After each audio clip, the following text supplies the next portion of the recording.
الحمد لله الذي جعل الشمس والقمر بحسبان والنجم والشجر يسجدان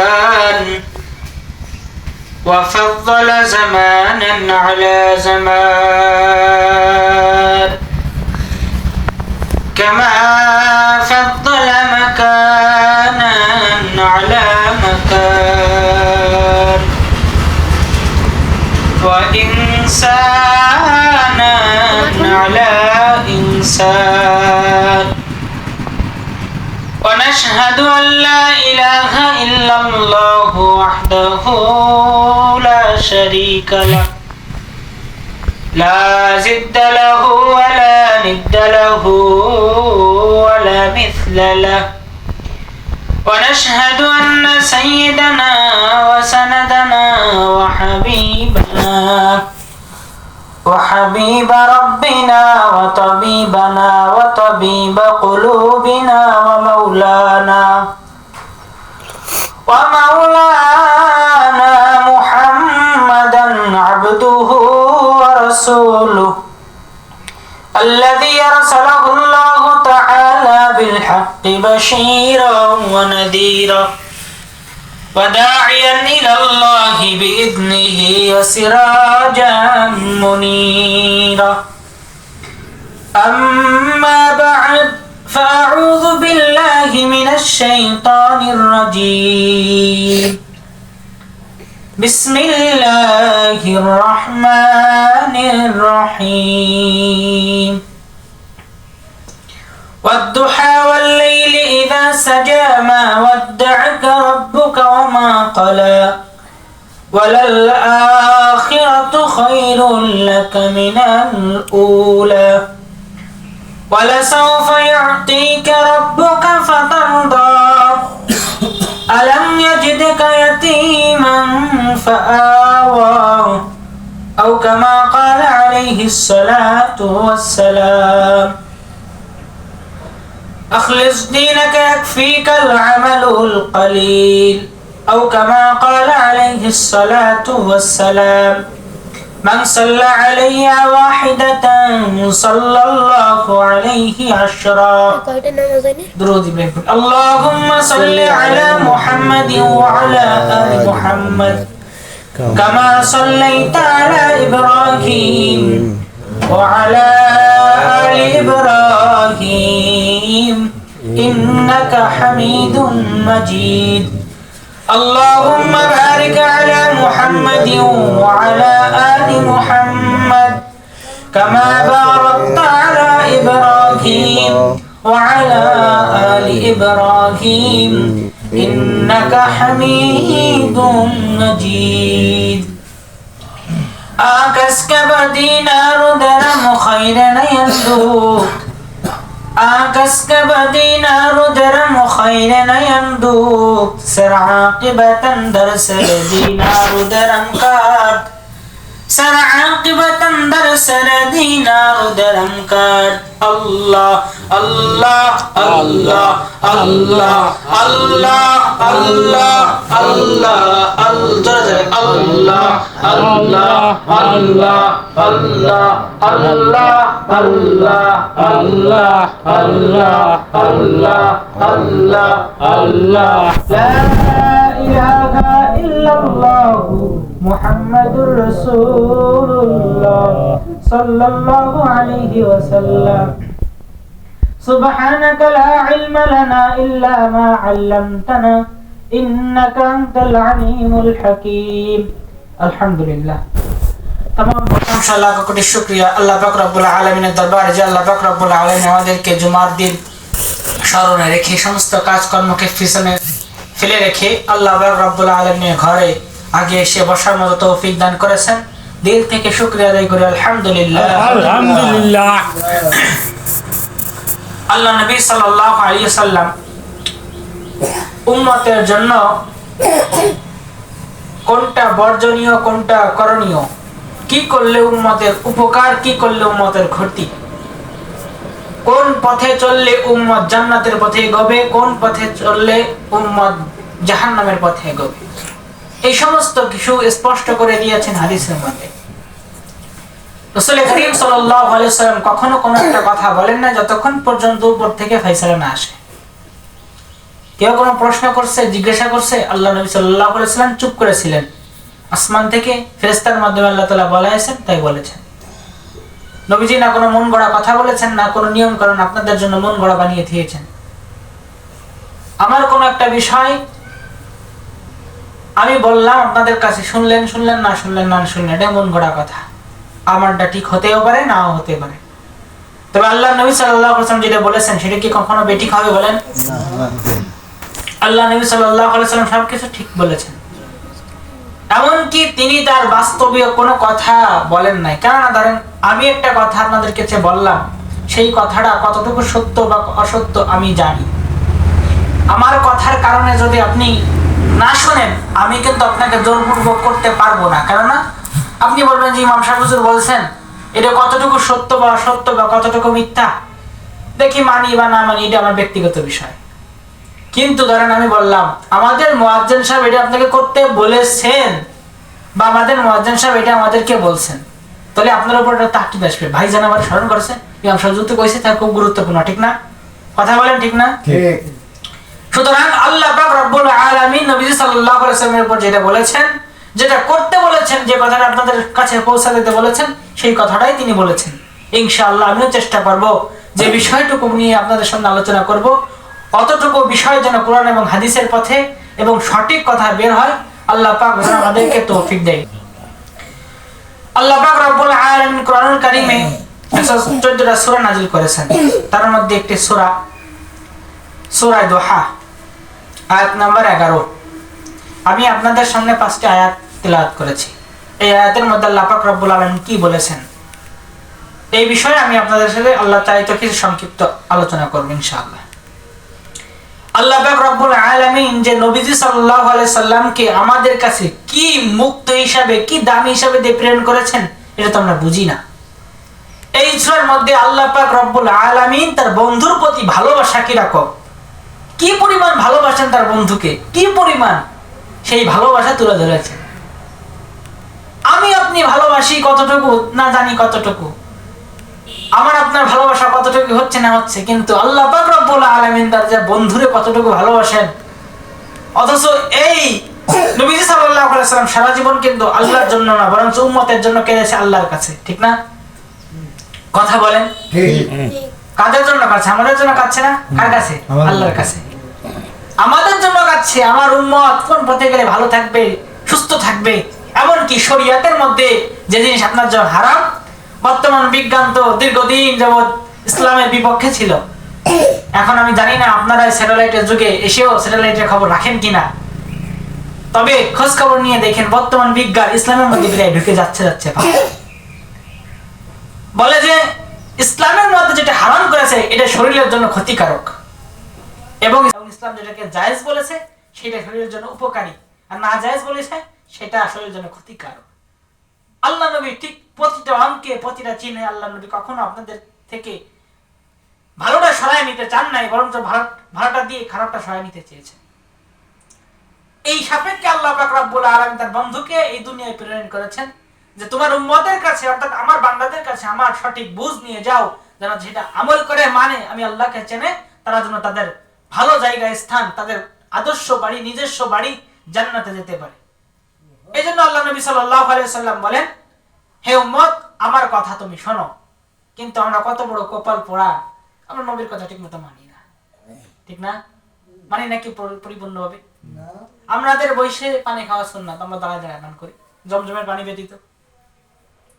আমাদের খাবার ডান হাত দিয়ে খেতে হয়, অথচ আমরা চা খাই বাম হাত দিয়ে।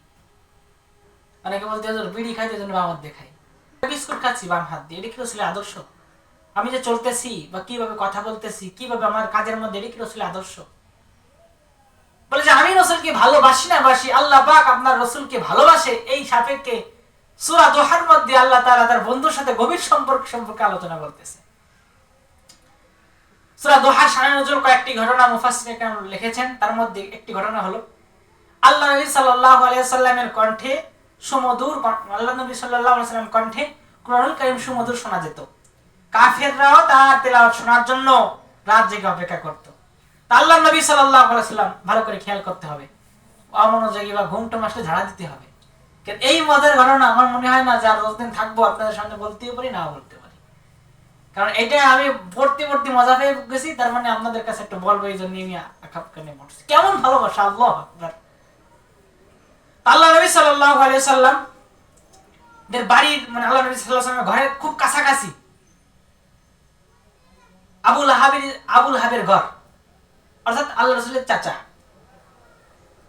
আবুল হাব, তাব্বাত ইয়াদা আবি লাহাব, এই যে যার নামে অভিশপ্ত হয়েছে সেই চাচা, এই চাচার স্ত্রীও তো চাচার মতোই হবে নাকি? আবুল হাব তার স্ত্রী এরকম হবে। তা তিনি প্রতিদিন মুহাম্মদ সাল্লাল্লাহু আলাইহি ওয়াসাল্লাম তিলাওয়াত শুনতেন, যে কত সুন্দর বাতিজার তেলাওয়াত। তা আল্লাহ পাক রব্বুল আলামিন একদিন রাসূল সাল্লাল্লাহু আলাইহি ওয়াসাল্লামকে চোখে ঘুম দিয়ে দিয়েছেন, শেষটাতে উঠতে পারে নাই। বলেন তো ঘুমের মালিক কে? আল্লাহ। জোরে বলেন কে? আল্লাহ। ঘুমের মালিক কে? আল্লাহ। কোন ট্যাবলেট, কোন ওষুধ, ঘুমের মালিক আল্লাহ। আল্লাহ করে ঘুম দেয়, তাতে ঘুম নেওয়া যায়। অনেক মানুষ শুলি ঘুম, আর অনেকজন ঘুমাতে ঘুমাতে সজাগ আছে, হুজুর ঘুম ভিতরে না। আল্লাহ পাকে একটা নিয়ামত। হযরত বিলাল রাদিয়াল্লাহু তাআলা আনহুকে একবার রাসূল সাল্লাল্লাহু আলাইহি ওয়াসাল্লাম বলেন, ও বিলাল তুমি আমরা ডাইকে দিও। বিলাল রে বানাইছে আল্লাহ। আল্লাহ ইয়া রাসূলুল্লাহ, ঠিক আছে। আল্লাহ নামটা ঘুম পড়াইছে, মালিক রে ঘুম পড়াইছে আল্লাহ, তাহলে ঘুম দেওয়ার মালিক কে বলেন? আল্লাহ। তা আল্লাহ নবী সাল্লাল্লাহু আলাইহি ওয়াসাল্লাম দিন ঘুমায় গেছেন, তেলাওয়াত পড়তে পারেন নাই। সকালবেলা এসে চাচি বলে, ও মুহাম্মদ কি আজকে তেলাওয়াত করতে পারো নাই? বলে, চাচি আম্মা আমি ঘুমাইছিলাম। কো বুঝছি বুঝছি, তোমার কাছে যে শয়তান আসতো সেই শয়তান না আসে না। নাউজুবিল্লাহ বলেন, জোরে বলেন নাউজুবিল্লাহ। জিবরাইল আলাইহিস সালাম কে বলে শয়তান, ও তোমার কাছে যে শয়তান আসতো সেই শয়তান আজকে আসে নাই বিদায় তুমি আজকে করতে পারো না। বুঝি তো একটা কাহিনী, বিস্তারিত বিষয়। আর একটা হলো নবী সাল্লাল্লাহু আলাইহি ওয়াসাল্লামের তেলাওয়াত এত মনোমুগ্ধকর, এত সুমধুর যে ইহুদিরা নবীর কাছে আসলে তার তেলাওয়াত শুনে পাগল হয়ে যায়। সুবহানাল্লাহ, সুবহানাল্লাহ মারি যাবেন কোন না? সুবহানাল্লাহ। ইয়া সব দিবে তারপরে কত দিবে, কি আগে বলা যায় না? আল্লাহ পাক রব্বুল আলামিন রাসূল সাল্লাল্লাহু আলাইহি ওয়াসাল্লামের তো সুন্দর তেলাওয়াত, সুমধুর তেলাওয়াত, এত সুন্দর তেলাওয়াত যা শুনে কাফেররা পর্যন্ত মুসলমান হয়ে গেছে। সুবহানাল্লাহ। বলে যে এই সুন্দর তেলাওয়াতের কারণে যে যায় সেই মুসলমান হয়, যে যায় সেই মুসলমান হয়। কি মন্ত্র, আল্লাহু আকবার। কাফেররা পরামর্শ করে বলল, আমি হলো সামনে জুজু বলতেছি, কেন এই দোহা নাযিল করলো আল্লাহ তাআলা? তা তখন কাফেররা পরামর্শ করলো, ভাই কি করা যায়? বলে যে এই যে সুন্দর জাদুকর মুহাম্মদ, এত সুন্দর জাদুকর যে তার কণ্ঠে এত সুন্দর মন্ত্র, এই শুনলি তো পাগল হয়ে যায়। সুতরাং আমাদেরকে এমন একজন মানুষকে খুঁজতে হবে যার মন্ত্র শুনে মুহাম্মদ থেকে আমাদের দলে চলে আসে। এই জন্য বলতেছে যে কোথায় যাও, মক্কার মধ্যে যারা আসে তাকে তারা মুহাম্মাদের সাথে পারবে না, সুতরাং মদিনায় যাও। কেননা মদিনায় তাওরাত, জাবর, ইনজিল এই তাওরাতের বেশি বড় বড় বিজ্ঞ আলেম ছিলেন। তা সবাই মিল মিশলে দল বল নিয়ে মদিনায় গেছে।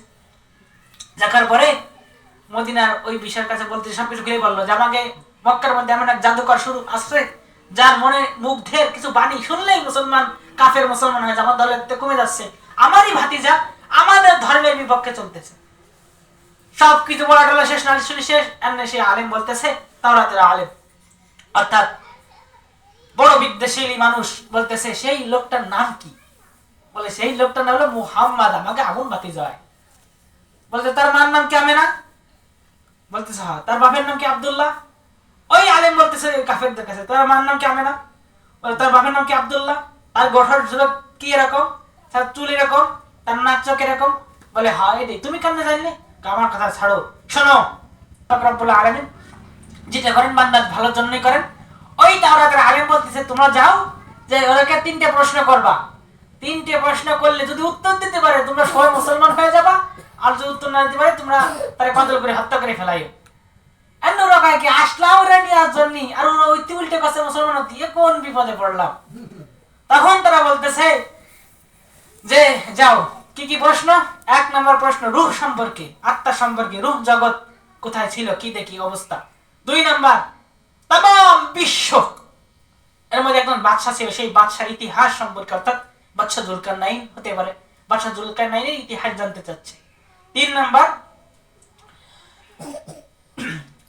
সূরা কাহাফের মধ্যে, এই কাহাফ নাজিল হলো, এর মধ্যে একটা ঘটনা আছে। 7টা যুবক ছিল আর তার সাথে একটা কুকুর ছিল। তারা মূর্তি পূজার বাদ দিয়ে আল্লাহর রাস্তায় বেরিয়ে গেছিল, এক গুহার মধ্যে ঢুকে গেছিল। যার কারণে আল্লাহ পাক তাদেরকে ঘুম দিছিল। এই যুবকগুলো কতদিন পর্যন্ত ঘুমাইছিল এই বিষয় তার কাছে জানতে চাইবা। যদি এই তিনটে বিষয় উত্তর দিতে পারে তাহলে তোমরা মুসলমান হয়ে যাবা। তা ওরা যেহেতু এত বড় মানুষ বলল, তা তারা এসে বলে, মুহাম্মদ বলে, চাচা আমি তো মুসলমান হতে চাই তোমার কাছে। আল্লাহ রাসূল খ্রিস্ট তো খুশি যে এরা সত্যের পথে আসতেছে, মিথ্যাকে বিচরণ করে দিতেছে। বলে, আসেন তো চাচা। বাতি যা তিনটে শর্ত আছে। আল্লাহ বলে কি তিনটে শর্ত? বলে যে তিনটে শর্ত, 1 নম্বর শর্ত ওই রূহ সম্পর্কে বলো, 2 নম্বর শর্ত বাদশাহ জুলকারনাইনের ইতিহাস বলো, 3 নম্বর শর্ত ওই যে যুবকগুলো যে গুহায় মধ্যে শুয়েছিল এর কতদিন পর্যন্ত ঘুমাইছিল বলো। আল্লাহ বলে, তাই তাহলে আপনারা কালকে সকালে আসেন, আমি বলে দিবানি। কেন আল্লাহ রাসূল তো জানেন যে সকাল বিকেল দুপুর সব 3 বেলা, এমনকি দিনের মধ্যে 5-6 বার জিবরিল আসতেছে। জিবরিল বলবে আমি বলে দেবো, শেষ।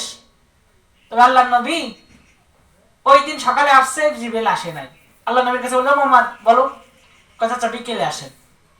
এইভাবে বলতে বলতে 2-3 দিন হয়ে গেছে, জিবরিল আসেও না। আল্লাহ নবী খুব মনো শূন্য, যে সাপোজ আমার কাছে যদি আসেন এই ফতুয়াটা দেন, আপনি যদি আমি বলি কাকা কালকে সকালে আসেন, তারপর দিন বলি বিকেলে আসেন, তারপর দিন সকালে আসেন, আমার কোয়া লাগবে না, আপনি বড় কথা বাজার দেখাবেন আমাকে হুজুর পারেন একটা ফতুয়া দিতে, ওর ইমামতি করে। ওকে হুজুর নে, ও কুয়ান্তে একটু গুরু গুরু দিয়েছে, মসজিদে উঠছে, আপনারা কবেন না? এটা কর কথাই। আল্লাহ নবী সাল্লাল্লাহু আলাইহি ওয়াসাল্লাম 1 দিন যায়, 2 দিন যায়, 3 দিন যায়, বলতে পারে না। আরবের লোকেরা তেমনি তো খুব, তারা এদিক সেদিক ওদিক যে মোটামুটি কায়দা করতেছে যে ও কোনো ভালো মানুষ না, মুহাম্মদ কোনো ভালো মানুষ না, ওরা আল্লাহ ওরা ভুলে গেছে, ও পারে না কোনো কথা বলতে, ওরা আল্লাহ ওরা ভুলে গেছে, ওর দ্বারা যে আসতো সে আসে না, ও নবী ফবি কিছু না, ওর সুতরাং ওর দিকে কেউ যেও না।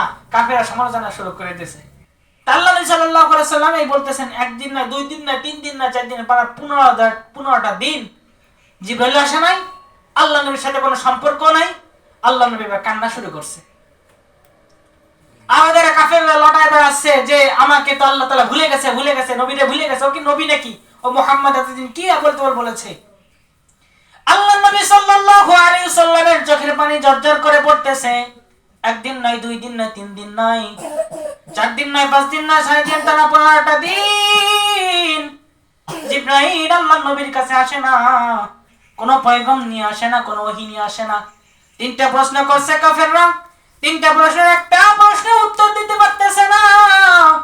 আল্লাহ নবী সাল্লাল্লাহু আলাইহি ওয়াসাল্লাম চোখে পানি মোবারক কাঁদতে কাঁদতে কাঁদতে কাঁদতে আল্লাহ নবী অতি ক্লান্ত হয়ে পড়লেন। আল্লাহ পাক রব্বুল আলামিন বলেন, ও ফেরেশতা দেখ তোকে যা আমি নিষেধ করেছি বিধায় আমার রাসূল কাঁদতে কাঁদতেছে।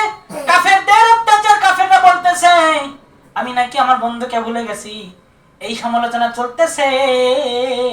ও ফেরেশতা আর তুই দাঁড়ায় থাকিস না, যা আমার নবীর কাছে যা।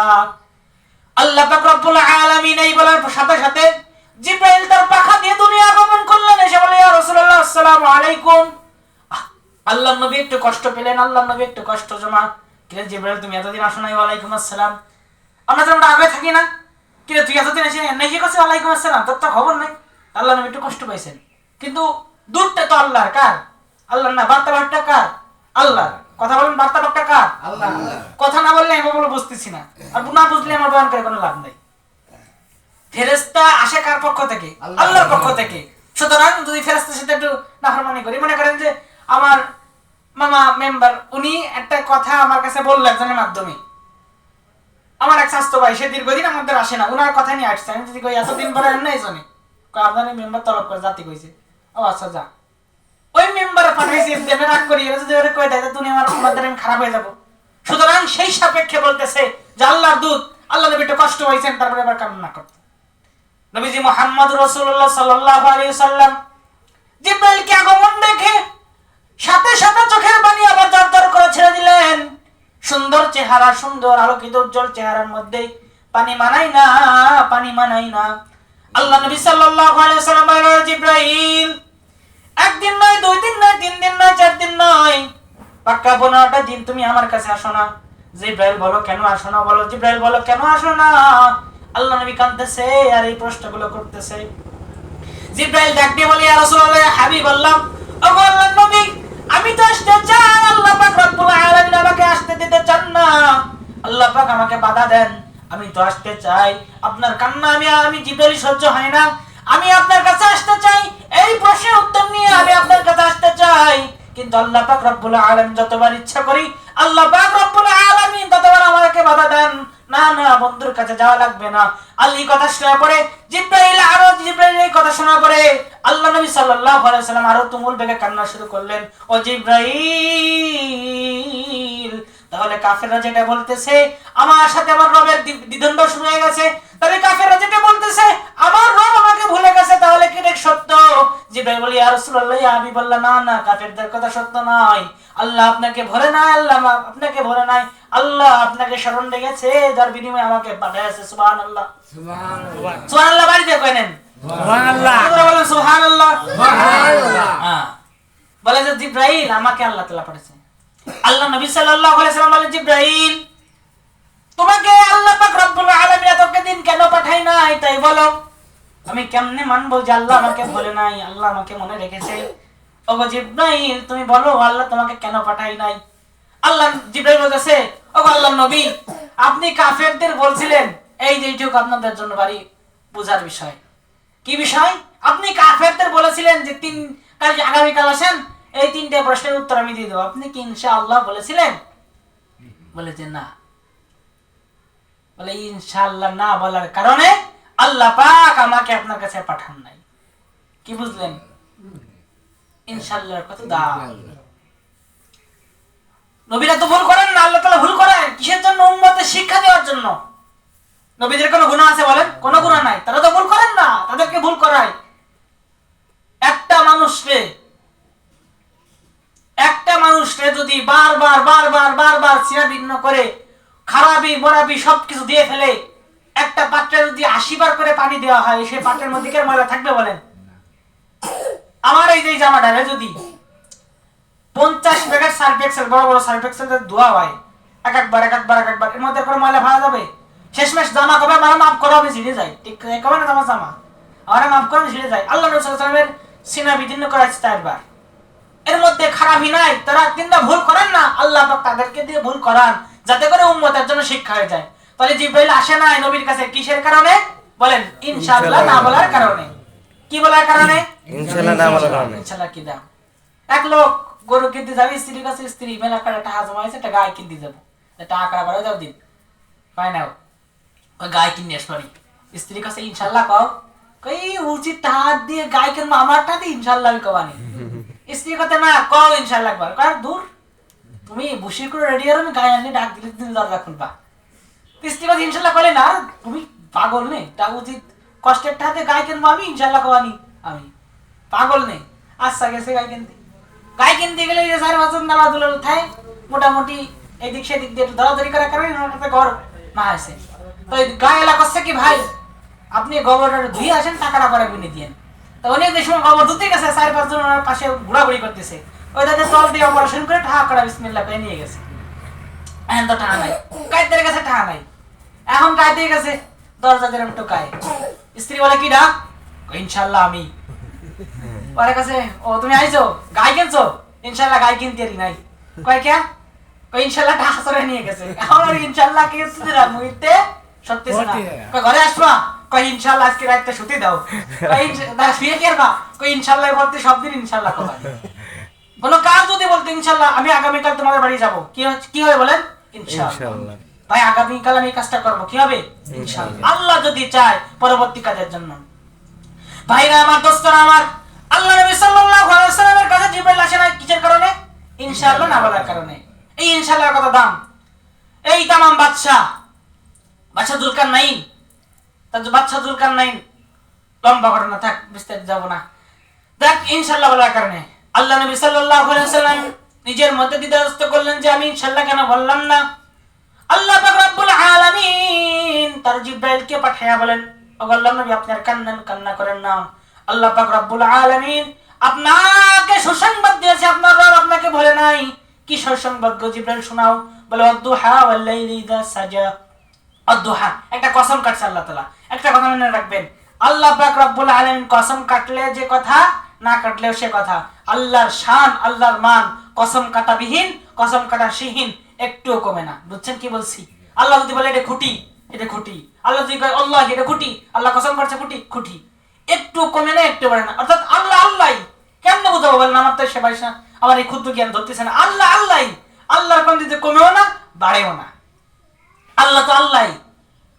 এই দুনিয়া এরকম কোনো মিশাল নাই। আমার জ্বর কমতেছে বাড়তেছে, আমি বয়স বাড়তেছে কমতেছে, আমি বুড়ো হচ্ছি কমতেছে বাড়তেছে, মৃত্যু বয়স কবরের বয়স বাড়তেছে কমতেছে, অর্থাৎ দুনিয়ার সমস্ত বাড়া কমা আছেই, কিন্তু এমন কোনো মিশাল নাই যে জিনিসটাতে আপনাদের বুঝাবো। সুতরাং আল্লাহ, তারপরে যে আল্লাহ কই কাকা যাবি আমাকে বাড়ি, আল্লাহর কি রে কাকা যাবানি, কই না আমরা যে যাবানি, বাবু তোর কথা চললি বললি ভালো রে, আল্লাহ কি যাবানি, আল্লাহ কি কাটলে কি আমরা বিশ্বাস করি না? তো মালিক যেরকম মানে গোলাম যেরকম হয়, মালিক তো সেরকম হবে। এই জন্য আমাকে আল্লাহ তাআলা কিরে দিয়ে বলতেছে, ও উম্মত, ও বান্দা, তুমি তো কিরে দিলি ভালো ভালো বোঝো, তাই তুমি শোনো আল্লাহি, আল্লাহ তাআলা দুহা, আল্লাহ তাআলা বলেন এই প্রকৃত সুন্দর দিনের কসম। মুফাসসিররা বলেন এই দিন হলো, আমরা এটা অন্যবার দুহা বিমানা ওয়াজহু রাসূলুল্লাহ সাল্লাল্লাহু আলাইহি ওয়াসাল্লাম, অর্থাৎ এই দিনের কসম অথবা রাসূল সাল্লাল্লাহু আলাইহি ওয়াসাল্লামের চেহারার কসম। তাহলে বোঝেন কত সুন্দর চেহারা ছিল, সুবহানাল্লাহ বলেন। আল্লাহর নবীর চেহারা কত সুন্দর ছিল যে সেই কসম কোরআনে বলছে। আল্লাইলি ইযা সাজা, অর্থাৎ ওই রাতের কসম। অর্থাৎ এরকম হতে পারে যে দিন, এই দিনের কসম এবং রাতের কসম। আবার এর মধ্যে যে আল্লাহ রাসূল আপনার চেহারার কসম এবং আপনার চুলের কালো চুলের কসম। যাই হোক, আল্লাহ পাক কসম বললেন। এইবার কি বলেন? মা ওয়াদ্দাআকা রাব্বুকা ওয়া মা ক্বালা। ও আল্লাহর নবী শুনে রাখেন, মা ওয়াদ্দাআকা রাব্বুকা ওয়া মা ক্বালা। ও আল্লাহর নবী, মা ওয়াদ্দাআকা রাব্বুকা ওয়া মা ক্বালা। কাফেররা যে বলতেছে আপনাকে আল্লাহ তাআলা ভুলে গেছে, না না না, আপনার রব আপনার প্রতি অসন্তুষ্ট হয় নাই, রাগান্বিত হয় নাই। এক কথা, আপনার রব আপনাকে বলে নাই। সুবহানাল্লাহ, সুবহানাল্লাহ। এই পিছনে কয়জন মনে কি লানতে যাচ্ছে? সুবহানাল্লাহ কতি কতি। একটা দিন শুক্রবার আল্লাহ তাআলাকে সুবহানাল্লাহ। আচ্ছা, আপনার এই সুবহানাল্লাহর ভাগ কি কবেন? যারা পারেন সুবহানাল্লাহ কবেন, এনে ব্যাগ তুইছি, ব্যাগ দিয়ে দিন, আমি বাড়ি নিয়ে যাবো, এরকম কব নাকি? না। সুবহানাল্লাহ বলে কার লাভ? বলেন কার লাভ? আপনাদের লাভ। এই যে শুক্রবার আসেন, চিল্লাই বিল্লাই কইয়ে টুয়ে কি করি? আপনার পুঁজি একটু মজবুত করি। কয়জন আছেন যে ফজর নামাজ পড়ছেন জামাতে? একটা কথা শুনে রাখেন, এই দিন যতদিন আমি এখানে আসি আল্লাহর রহমতে, কোন বান্দা যদি এই ফজরের নামাজের বা অন্য কোন ওক্তে যদি সে নামাজ না পড়ে, আমি দেখি যে সে ওক্তে আসে নাই, আমার অন্তত আমার মতো গুনাহগার বান্দার তার জানাজায় কোনদিন নিতে পারবে না ইনশাআল্লাহ। তাতে আমার চাকরি থাকুক বা না থাকুক। একজন নামাজ পড়েন নাই, এক ওক্ত পড়েন না আমার পিছনে, অথচ আমার নিয়ে জানাজায় শরীক করাবেন, ইনশাআল্লাহ আমি যাব না। আপনারা বলতে পারেন, হুজুর আপনি না গেলে বা তা কি, আমাকে বড় বড় হুজুর হয়েছে, ওকে নিয়ে আসবো। আল্লাহ আমিন। সন্তানের জন্য মা যেমন বেশি হকদার, মার জন্য যেমন সন্তানের ছেলে বেশি হকদার, আপনাদের জন্য আমি বেশি হকদার। সুতরাং এইগুলো যদি মনে না করেন, আমার কিছু আছে, তবে আমি তার জানাজায় যাব না যে নামাজ না পড়বেন। আমরা যে কাজের মধ্যে অকাজের মধ্যে নামাজ ঠিক মতো পড়তে পারি না, জুমার দিন আসেন মুখ দিয়ে একটু গলায়, এও যদি না বলতে পারেন, তাহলে এর থেকে বড় কপাল পোড়া আমার মতো আর কি আছে? আমার মতো মানে আমার দিকে আনছি, আমি তো বুঝতেন, আমি তো বুঝে ভেঙে করতে যাচ্ছেন, আমার মতো কপাল পোড়া কি আছে?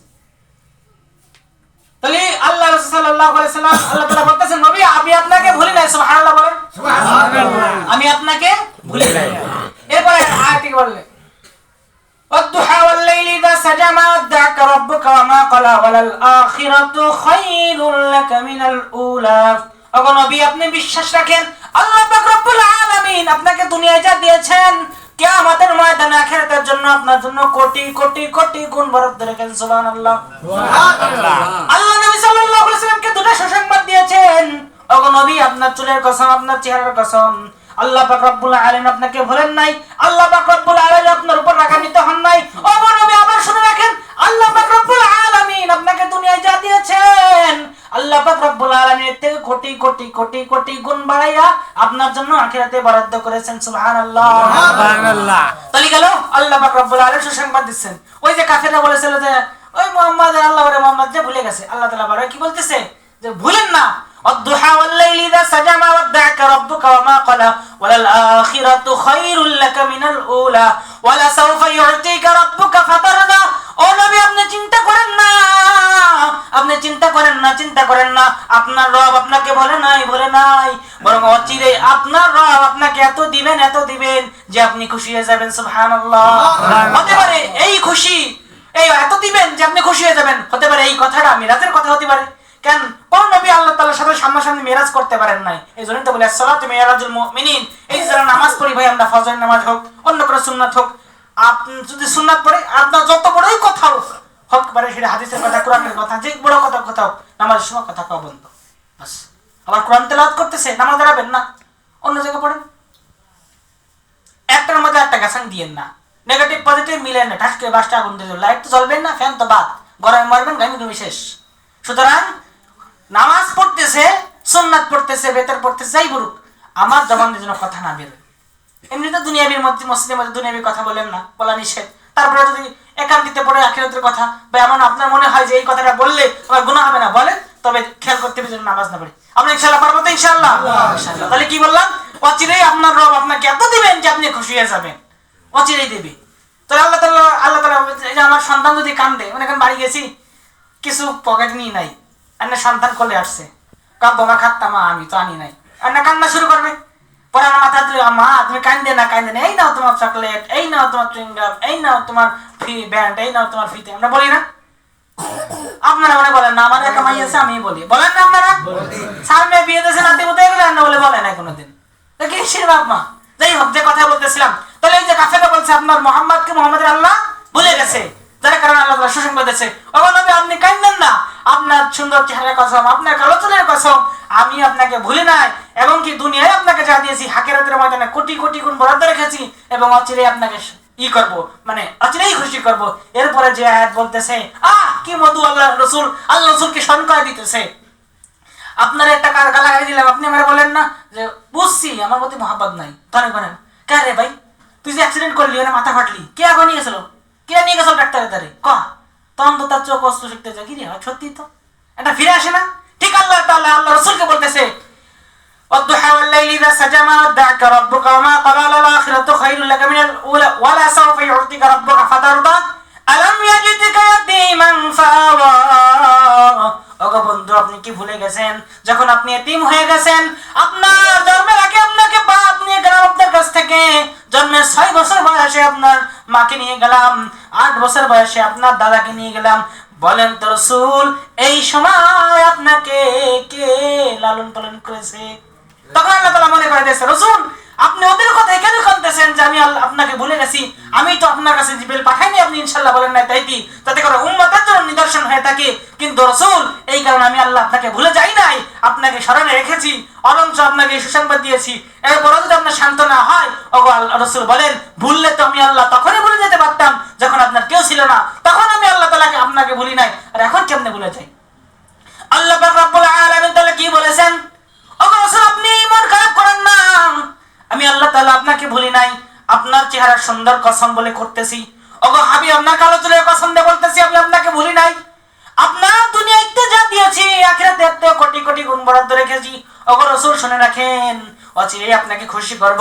ওগো রাসূল এরপরে যদি আপনি সান্ত্বনা পান তাহলে শুনে রাখেন আমি আল্লাহ ছেড়ে দিলে তো তখন ছেড়ে দিতাম, কিন্তু আমি আল্লাহ তো আপনাকে ছেড়ে দেওয়ার জন্য দুনিয়ায় পাঠাই নাই, আমি তো আপনার বন্ধু হিসেবে থাকার জন্য, আমি তো আপনার বন্ধু হিসেবে রাখার জন্য আমি আল্লাহ তাআলা দীর্ঘ অবস্থায় আপনাকে সুসংবাদ দিচ্ছি, যখন আপনার কেউ ছিল তখন আমি আপনার রব ছিলাম, আপনার সাথে আপনার রব আছে থাকবে ইনশাআল্লাহ।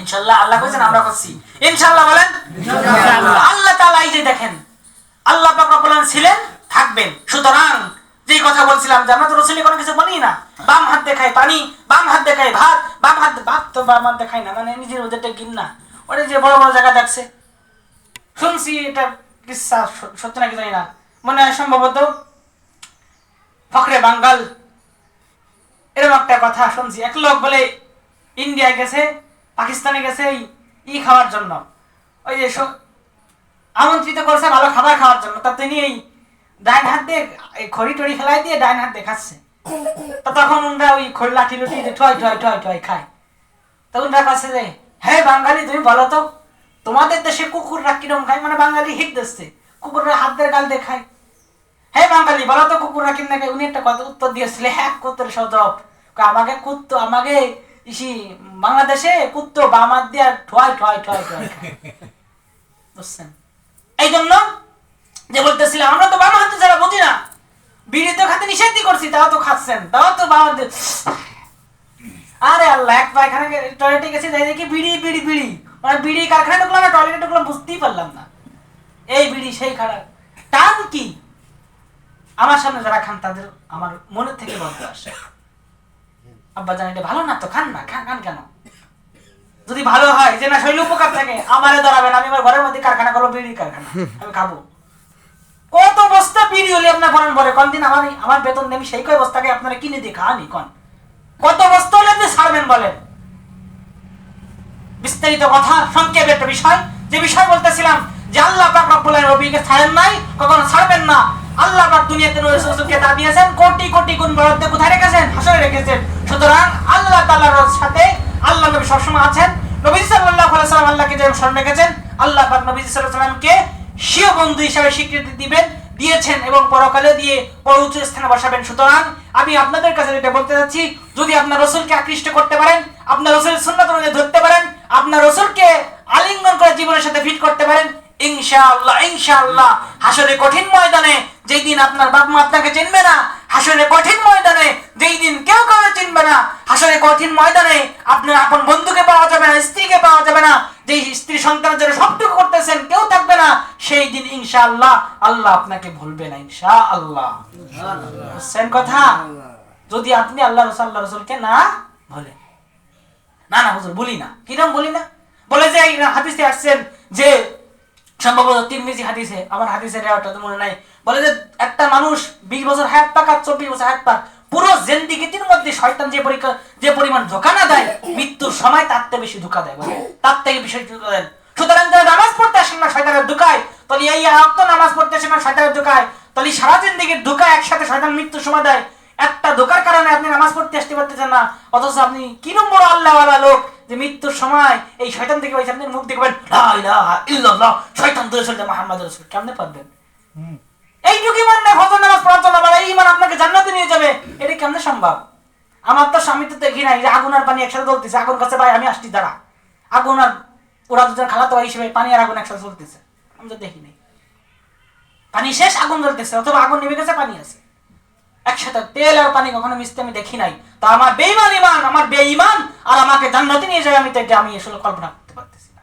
সুতরাং কাকে আল্লাহ রাসূলকে ধরতে হবে, আল্লাহর সাথে সম্পর্ক রাখতে হবে, তাই না কিয়ামতের আসর আমার জন্য সুন্দর হবে। আব্বা তাহলে আমরা ধরবো কাকে? আল্লাহ রাসূলের আদর্শ কি? কাকে? আল্লাহ রাসূল বলেন কাকে ধরবো? ধরবেন তো ইনশাআল্লাহ? ইনশাআল্লাহ কয় না, ধরবেন তো ইনশাআল্লাহ? ইনশাআল্লাহ না করলে কিন্তু আপনারও বরবাদ হয়ে যাবে। ওই যে ইনশাআল্লাহ জড়িয়ে গেছে, ইনশাআল্লাহ গায়ে জড়িয়ে গেছে, ইনশাআল্লাহ কি রে? ইনশাআল্লাহ আমি, ইনশাআল্লাহ আমি। জুমার দিন এত পাশে আসলে শুনবেন কি শুনবেন? যদি আমার থেকে ভালো জানেন আলহামদুলিল্লাহ। জুমার দিন আপনাদের জন্য আলোচনা করা হয়, এই আলোচনাগুলো শুনি। আল্লাহ পাক যে কথাগুলো বললাম, আল্লাহ আমাকে সবাইকে আমল করার মতো তৌফিক দান করুন, আমিন। এর কিছু পরে যে আয়াতগুলো আছে ইনশাআল্লাহ একদিন শোনাবো, ইনশাআল্লাহ। বলেন ইনশাআল্লাহ। এর আগে যদি মরে যাই, আল্লাহ আমাদের সবাইকে যেন মাফ করে জান্নাতের ফেরদাউস নসিব করে, সবাই বলি আমিন। ওয়া আখিরু দাওয়ানা আলহামদুলিল্লাহি রাব্বিল আলামিন।